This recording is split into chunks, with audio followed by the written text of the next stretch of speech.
পেনভিশন TV presents.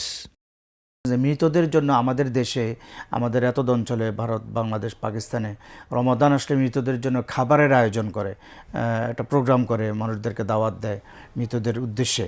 এই বিষয়টা একটু বলবেন।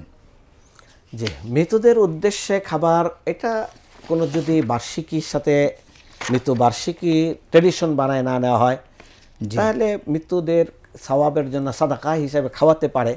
কিন্তু এই খাওয়াটাকে যেন একসময় সামাজিক প্রথায় রূপান্তরিত না হয়, এই জন্য মৃতদের জন্য যত পারা যায় সাদাকাত করা।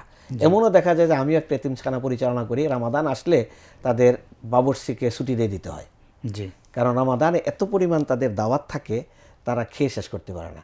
এরপরে অনেকে গিয়ে ফিরে আসে যে এতিম নাই, যে সুপারের সাথে যোগাযোগ করলে বলে যে না, আমরা দাওয়াত নেওয়া, আমাদের এতিম পাঠানোর মতো এতিম নেই, কারণ তাদের সন্ধ্যাবেলায় খাবার আছে, ইফতারেরও দাওয়াত বুকিং আছে, হ্যাঁ বুকিং আছে, ভোর রাত্রেও দাওয়াত আছে। তাহলে এইটাকে আমরা ওই ট্রেডিশন না বানিয়ে বরং আমরা এক কাজ করতে পারি, ওই সাদাকাটা, ওই দানটা আমরা এতিমখানার ফান্ডে জমা করে দিতে পারি।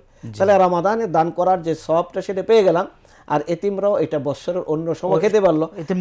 এক সময় তারা মাছ গোস্ত খেতে খেতে তারা মানে তাদের বিরক্তি চলে আসতেছে, আরেক সময় গিয়ে তারা খাবারের মতো সুযোগ পাচ্ছে না। তাহলে এরকমটা যেন না হয়, এই জন্য আমরা তাদের ফান্ডে টাকাটা দিয়ে দিতে পারি। আমি অনেককে শিখিয়ে দিয়েছি যে আপনারা ফান্ডে টাকা দিয়ে দেন, তাহলে এতিমরা তাদের মতো করে তারা খেতে পারবে, এবং তাদের ফান্ডে জমা হওয়ার কারণে আপনি সৎকার জবাব পেয়ে যাবেন, মৃত ব্যক্তি সৎকার সওয়াব পেয়ে যাবে। এইভাবে আমরা এটা করতে পারি।